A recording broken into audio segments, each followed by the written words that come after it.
So the proper way to acquire your patient who is small from their owner, if they're uncomfortable, is something that a lot of people neglect. They tend to still have the direct face-to-face approach, which is frowned upon. A lot of people do it because they don't really think about it.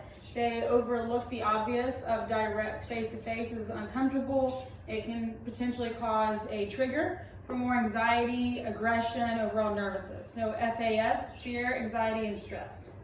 So with Cha-Cha, if she was a client small breed who was very uncomfortable and I could read her body language, she told me one way or another, or potentially multiple ways, using temp, tails, ears, eyes, mouth, and posture, I would be able to acquire her safely from her owner without the owner getting bit and without me being bit. So we would ask our owner to face the other direction while holding their pet, calmly, comfortably talking to their animal. Of course, we would discuss the whole process before this in just a moment or so before we would do this, what we're exactly going to be doing, and we always tell them the why. The why we do something is super important. So a lot of clients tend to not understand the benefits we have on their animal when we do certain types of tactics. Please face the other direction. Thank you.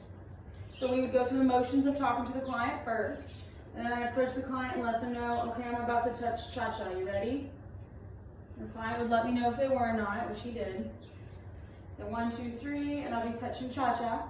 Most of the time, Cha-Cha and the small breeds will think that their owner is the one who's still petting them, even though they know that they're holding them. So I'd slowly say, okay, I'm gonna work my hands under your arm and near your side, and to take Cha-Cha from you in just a moment. So coming in, I let them know when I have her, and I'd say, okay, I got her, and they would let go. And I'd take the animal away from my body and bring it close to me. And I'd slowly take my non-hand that's holding her, and I would hold her around her neck if I needed to slightly to provide myself a little bit of control. Or otherwise, I could just hold her and let her acclimate. But overall, they tend to notice when this takes place already, when it's already happened. So we don't normally have to worry about this being a problem. Sometimes they'll be uncomfortable if we have to work with a small breed who's uncomfortable to the extent that they're growling, maybe they're showing teeth, they're kind of wiggly. We don't want the owner to drop them, so we would pick them up properly with a towel. So if the owner's holding their pet, one, if they're not concerning really that much, by reading body language, once again, I would be able to pick her up by not approaching her head on. I'm not gonna hover her and pick her up this way. Of course, Cha-Cha, she tends to do okay with that, but that doesn't mean we should do it. I would actually approach her at a side step, and I would slowly drop down. I'm not gonna sit on the floor and put myself at risk for potentially being bit, even though I know her body language well enough that I know I'm not worried about that. So with her, Cha-Cha here. She already is kind of unsure of what's happening. She thinks she's going out.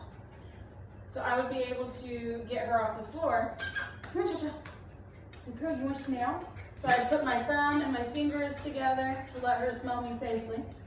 And she's very much wanting me to pick her up. Some animals do, some animals don't. But with Cha-Cha, I'm still not going to approach her directly. And I'm going to place my right hand, as she wants to demonstrate for you, under her body, between her front legs. My right hand specifically, because that's the hand I'm dominant with. If you use your left hand, if that's the one you're dominant with, that's totally fine. So when she stays on the floor, which Cha-Cha doesn't like to do, come here, Cha-Cha. I would have my hand between her front legs, and my other hand would typically go near her neck, and I would pick her up smoothly, slowly, and gently against my side. Then I have control of her, and it was a very smooth transition to get up. To set her down, I'm not going to take her and hover her and drop her down. I'm going to have her, and I'll slowly come down with her and set her down. If she's uncomfortable and I need to pick her up with a towel because she's too wiggly in the owner's arms, because she's potentially growling at me when I'm trying to pick her up on the floor, I'm not going to proceed without a towel. A basic shower towel works just fine. A beach towel works good too, nothing too thick, nothing too super thin. Just an average towel works great. And we kind of cloak her like a Superman cloak. So I kind of create a little wall potentially between us with the towel. And I talk to her and I let her owner know what I'm going to be doing and why before I do this. Then I gently put the towel over her, cover her face, grab near her neck, and gently pick her up off the floor. Now her towel fell off the back of her head, but that's okay because I still have her wrapped, kind of like a burrito. We don't do cat burritos and dog burritos the exact same. This is more just a cloaking mechanism to hold her. But overall, she's doing okay. And I can walk around the clinic with her just fine for the most part. For the animals, when we obtain them already in this method, or when the owner has to turn around and we take them, of course, without their towel, a lot of times they're going to be okay afterwards. We had to break that bond of them being so close to the owner. That's very different when someone's holding their pet and you try and take them from them. You're separating their bond. That's not something they're very up to having.